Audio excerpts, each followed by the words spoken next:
अध्याय 5 चेकलिस्ट प्रमाण। अध्याय उक्त 5 मिलकर उन सभी 8 तत्वों को शामिल करें। यही कहानी साबित करती है कि वो अपने वादे पर खरी उतर सकती है।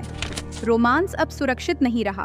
अध्याय 5 तक नायक और उनके अलग समय वाले प्रेमी के बीच का रिश्ता सिर्फ आकर्षण से आगे बढ़ चुका हो। उन्होंने कोई सच्ची बात साझा की हो, एक रहस्य, एक कमजोरी, एक ऐसा भरोसे का पल जिसे वे वापस नहीं ले सकते। ऑडियंस को महसूस होना चाहिए अब ये दोनों एक दूसरे से दूर नहीं जा सकते, जबकि साथ रहना किसी और चीज को तोड़ रहा है। वो पल दिखाइए जहां प्यार डर में बदल जाता है, क्योंकि अब खोने के लिए कुछ सचमुच कीमती है। नायक की सच्ची हार। नायक पूरी कोशिश करता है और हार जाता है। कोई हल्का झटका नहीं, बल्कि ऐसी असफलता जो उससे कुछ असली छीन ले और उसे अपनी रणनीति बदलने पर मजबूर कर दे। वो टाइमलाइन को मोड़ने की कोशिश करता है और सब कुछ बिगड़ जाता है। वो आधुनिक ज्ञान का उपयोग करता है और लगभग मारा जाता है। वो दूसरे समय में किसी गलत व्यक्ति पर भरोसा करता है। वो 2 दुनियाओं में संतुलन बनाना चाहता है और दोनों में अपनी जगह खो देता है। ऑडियंस को समझ आ जाना चाहिए, नायक की तेज बुद्धि, व्यक्तित्व का आकर्षण या आधुनिक बढ़त पर्याप्त नहीं है। ये दूसरी दुनिया खेल का मैदान नहीं, ये अपने नियमों वाली खतरनाक दुनिया है। प्रतिपक्षी की जीत। विरोधी शक्ति एक ठोस जीत हासिल करे, जिससे नायक की स्थिति पहले से भी बदतर हो जाए। समय प्रेमियों को सजा देता है। वर्तमान में कोई बदल जाता है, भूल जाता है या गायब हो जाता है, अतीत में नायक की गलती की वजह से।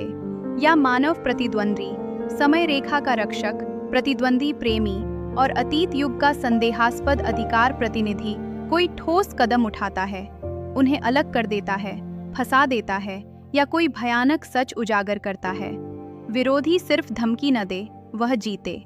ऑडियंस को अन्याय भी महसूस हो और उसका कठोर डरावना तर्क भी समझ आए। समय के नियम और गहरे होते हैं। श्रोता को समय यात्रा के बारे में कुछ नया पता चले और वो चीज स्थिति को बेहतर नहीं बल्कि और खतरनाक बना दे। कोई नियम सामने आए, हर बार पार जाने से बचा हुआ समय कम हो जाता है। एक पैटर्न दिखे, समय रेखा अपने आप को ठीक करती है और घुसपैठिए के रिश्तों को मिटाकर संतुलन बनाती है। एक भारी कीमत सामने आए, अतीत में हर कदम के साथ नायक अपने वर्तमान की यादें धुंधली करता जा रहा है। ये सब ऐसा लगे जैसे दरवाजा धीरे धीरे बंद हो रहा हो। जो अध्याय 1 में चमत्कार लगता था, वो अध्याय 5 तक कैद जैसा लगने लगे। द्वितीय नायक की अपनी चाल। एक प्रमुख सहायक पात्र अपने खुद के लक्ष्य के आधार पर कदम उठाता है, सिर्फ नायक को सहारा देने या तारीफ करने के लिए नहीं। पिछले समय की कहानी में वो प्रेम प्रतिद्वंदी जो उसी इंसान के प्यार के लिए लड़ रहा है और जिसकी बात भी सही और दिल को छूने वाली है। वर्तमान में वो मित्र जो नायक के रहस्यमय गायब होने की जांच कर रहा है और सच्चाई उजागर करने के करीब है। अतीत के युग का वो पारिवारिक सदस्य जिसका समय यात्राओं से अपना अलग रिश्ता है और अपनी कोई गुप्त मंशा भी। उन्हें कम से कम एक बार नायक से असहमति जतानी चाहिए, उसे चुनौती देनी चाहिए या उसे चौंका देना चाहिए। वो फैसला जो लौटकर नहीं आता। नायक ऐसा निर्णय लेता है जिसे पलटा नहीं जा सकता और जो उसके अतीत और वर्तमान दोनों के रिश्तों को बदल देता है। वो भविष्य की जानकारी अतीत में बता देता है, जिससे घटनाओं की धारा ही बदल जाती है। वो एक और टाइम क्रॉसिंग चुनता है, जानते हुए कि इसके बदले वर्तमान में उसे कुछ हमेशा के लिए खोना पड़ेगा। वो अपने दूसरे समय के प्रेमी से ऐसा वादा करता है जो उसे अपने परिवार और कर्तव्यों के खिलाफ खड़ा कर देता है। ये फैसला आसान नहीं होना चाहिए, ये दर्द से भरा, भारी और अंतिम होना चाहिए। सुनने वाला सोचे, मैं समझती हूँ उसने ऐसा क्यों किया, लेकिन इसके परिणामों से मैं डरी हुई हूँ। तात्कालिकता बढ़ती जाती है। पहले अध्याय से जो काउंटडाउन शुरू हुआ था, अब वह और तेज हो गया है। टाइम क्रॉसिंग अब पहले जैसी नहीं रही। वे छोटी, ज्यादा दर्दनाक और बेकाबू होती जा रही हैं। बटरफ्लाई इफेक्ट तेजी से फैल रहा है। बड़े बदलाव, ज्यादा लोगों पर असर और ऐसे नतीजे जिन्हें अब छुपाया नहीं जा सकता। एक नया समय संकट सामने है। समय की खिड़की उम्मीद से जल्दी बंद हो रही है या समय के भीतर कोई ताकत इस गड़बड़ी का पीछा कर रही है। अब दूसरे समय में नायक की मौजूदगी छुपी नहीं है और जो लोग समय को उसकी सही स्थिति में लाना चाहते हैं वे उसके पीछे पड़ चुके हैं। वो सवाल जिसका कोई सही जवाब नहीं। अध्याय 5 के अंत में ऑडियंस के मन में ऐसा प्रश्न रह जाए जिसका कोई भी उत्तर सुरक्षित नहीं है। नायक अब नियमों को इतना समझ चुका है कि उसे अपने प्रेम की असली कीमत दिखाई देने लगी है। साथ रहना उन्हें बचा सकता है, लेकिन एक समय रेखा मिटा सकता है। अलग होना दोनों समय रेखाओं को बचा सकता है, लेकिन उनके प्रेम को हमेशा के लिए खत्म कर देगा। वे एक दूसरे की याद तक खो देंगे। शायद कोई तीसरा रास्ता भी है, धुंधला, अधूरा, अभी पूरी तरह समझ से बाहर। वो सब बदल सकता है, लेकिन उसके लिए ऐसा त्याग चाहिए जिसके लिए नायक अभी तैयार नहीं है। श्रोता के मन में ये भाव आए, अब आसान फैसले नहीं बचेंगे। अब हर जवाब कुछ ऐसा छीन लेगा जिसे खोना असहनीय है। ध्यान रखें, तत्व 2, 3, 5 और 7 अनिवार्य तत्व हैं जो कहानी को संतुलित रखते हैं और नायक को अत्यधिक शक्तिशाली दोष 1, कमजोर प्रतिपक्षी दोष, अविकसित महिला मुख्य पात्र दोष 3, तात्कालिकता की कमी दोष 5 से बचाते हैं। 100 घंटे की कहानी के लिए आधार तैयार करना। कॉन्टेस्ट आपसे 10 घंटे की कहानी मांगता है, लेकिन एक बात समझ लीजिए, जीतने वाले वही लेखक होते हैं जिनकी कहानियां 100 घंटे तक चल सकती हैं। 10 घंटे की एंट्री सिर्फ एक ऑडिशन है। अगर आपका विचार हिट होता है तो आपसे इस सीरीज को 100+ घंटे तक आगे बढ़ाने को कहा जाएगा। यहीं से असली कमाई शुरू होती है। एक ब्लॉकबस्टर ऑडियो सीरीज जो महीनों तक चलती है, वफादार ऑडियंस बनाती है और स्थायी आय देती है। जो लेखक केवल 10 घंटे के लिए सोचते हैं, वे ऐसी कहानियां रचते हैं जो तेज चमकती हैं और जल्दी बुझ जाती हैं। जो लेखक शुरुआत से 100 घंटे की योजना बनाते हैं, वे ऐसी कहानियां बनाते हैं जो करियर बन सकती हैं। आपकी 10 घंटे की कॉन्टेस्ट एंट्री में ये साफ दिखना चाहिए कि कहानी में 100 घंटे की जान है।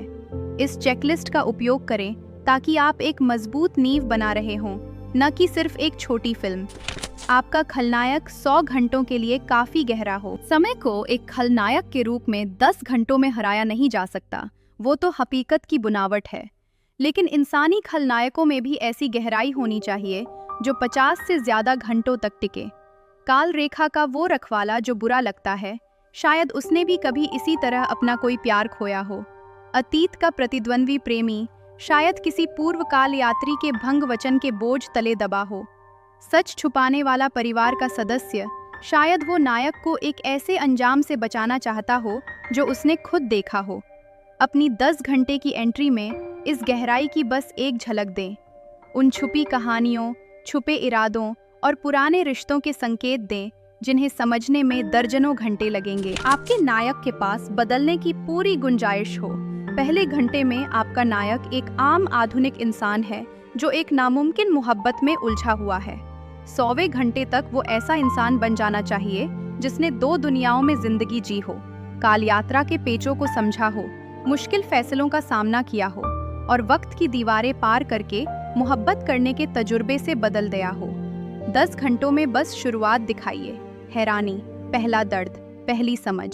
कॉन्टेस्ट की एंट्री में नायक को न तो काल यात्रा में माहिर बनाइए और न ही प्रेम कहानी का हल निकालिए। ये तो 100 घंटे के सफर का पहला कदम है। कहानी की दुनिया को सीमित मत रखिए, उसे बढ़ाइए। 2 काल रेखाएं मतलब दोगुनी दुनिया बनाने का मौका। पहले घंटों में नायक जिस पुराने जमाने में जाता है वो उस पूरे युग का एक छोटा सा हिस्सा होना चाहिए। नए शहर, नए राजनीतिक गुट, नए खतरे, नए साथी और काल यात्रा के नियम भी धीरे धीरे बड़े होते जाने चाहिए। दूसरे काल द्वार, दूसरे यात्री और इसके पीछे की पुरानी दास्तान कि ये द्वार आए कहाँ से। अपनी एंट्री में बीज बोइए, किसी और युग का जिक्र जहाँ पहुँचा जा सके, कोई किरदार जो पहले यात्रा कर चुका हो, सदियों से चले आ रहे एक प्रेमियों के सिलसिले का इशारा। ये बाद में 30 घंटे की कहानी बन जाते हैं। आपकी कहानी का तनाव दोहराए नहीं, बढ़ता जाए। काल यात्रा प्रेम कहानियां लंबे वक्त में क्यों फ्लॉप होती हैं? इसकी सबसे बड़ी वजह है काल द्वार का चक्कर। नायक अतीत में जाता है, वापस आता है, फिर जाता है, फिर आता है, बस यही चलता रहता है। आपकी कहानी ऐसी होनी चाहिए कि 10 घंटे की उलझन सुलझे तो एक और बड़ी उलझन सामने आ जाए। काल द्वार को काबू में करने से पता चले कि ये द्वार किसी बड़े खेल का हिस्सा हैं। साथ रहने का रास्ता निकलने से पता चले कि उनकी मोहब्बत एक ऐसी कालिक घटना से जुड़ी है जो हजारों जिंदगियों को छूती है। हर मंजिल पर कहानी बड़ी, ज्यादा खतरनाक और ज्यादा निजी होती जाए। 10वें घंटे पर 3 से 5 सवाल अनसुलझे रहें। आपकी कॉन्टेस्ट एंट्री का अंत एकदम साफ साफ नहीं होना चाहिए। 10 घंटों के बाद सुनने वाले के मन में कम से कम 3 सवाल जिंदा रहने चाहिए। ये दोनों लोग वक्त के पार क्यों जुड़े? कालद्वार की असली जड़ कहाँ है? इनसे पहले और कौन यात्रा कर चुका है और उनका क्या हुआ? साथ ही कम से कम 2 रिश्ते अधर में लटके हों और काल रेखा का एक राज जो और गहरा हुआ हो। आपके दूसरे मुख्य किरदार के पास भी अपना 100 घंटे का सफर हो। प्रतिद्वंदी प्रेमी, काल रेखा का रखवाला, वर्तमान में जांच पड़ताल करता दोस्त। जो भी आपका दूसरा अहम किरदार हो, उसके पास अपनी जिंदगी, अपने सपने और अपने झगड़े होने चाहिए जो एक अलग सीरीज को टिका सकें। उसकी कहानी नायक के साथ साथ चले, मिलती जुलती लेकिन उस पर निर्भर नहीं। शायद अतीत के प्रतिद्वंद्वी का काल रेखा के राज से अपना कोई पुराना नाता हो। शायद वर्तमान के दोस्त को पता चले कि उसके भीतर भी कोई कालिक ताकत जाग रही है। 10 घंटों में ये साफ करें कि इस किरदार के लिए भी अपना एक नामुमकिन फैसला अभी आना बाकी है। आपकी कहानी के दाव निजी भी हो और विश्वव्यापी भी। एक कालयात्रा प्रेम कहानी जो 100 घंटे तक बस 2 लोगों के बीच सिमटी रहे छोटी लगती है। जो बहुत जल्दी पूरी काल रेखा बचाओ के नारे पर पहुंच जाए वो बेजान लगती है। इस तरह की सबसे अच्छी लंबी कहानियां एकदम निजी जगह से शुरू होती हैं। मेरी मोहब्बत, मेरा फैसला, मेरी सदी, और धीरे धीरे बड़े सवालों से जुड़ती जाती हैं। द्वारों का पैटर्न, इतिहास का ताना बाना। ये सवाल कि क्या मोहब्बत एक ऐसी ताकत है जो वक्त को जीत लेती है या एक कमजोरी जो उसे तोड़ देती है। 10 घंटों में निजी दाव दिखाइए और बड़े दाव का बस इशारा दीजिए। आपके मन में सीजन 2 तैयार होना चाहिए। भले ही कॉन्टेस्ट 10 घंटे का हो, आपको साफ साफ बता पाना चाहिए कि 10-30 घंटे में क्या होने वाला है। कौन सा नया युग खुलेगा? अतीत का कौन सा पात्र वर्तमान में आकर खड़ा होगा? नायक को क्रॉसिंग्स की असली प्रकृति के बारे में क्या ऐसा पता चलेगा जो सब कुछ बदल देगा? कौन सा बलिदान मांगा जाएगा जिससे पहले 10 घंटे आसान लगने लगेंगे?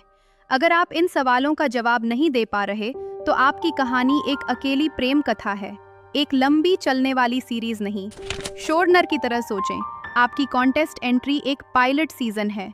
आप कोई पूरी कहानी खत्म नहीं कर रहे, आप ये साबित कर रहे हैं कि आपके पास एक ऐसी दुनिया, एक ऐसा किरदार और एक ऐसा संघर्ष है जो 100 घंटे तक कहानी को थामे रख सकता है। एडिटोरियल टीम छोटी कहानी की परफेक्शन नहीं ढूंढ रही, वे तलाश में हैं एक ऐसी सीरीज की जिसमें लंबी दौड़ की क्षमता हो।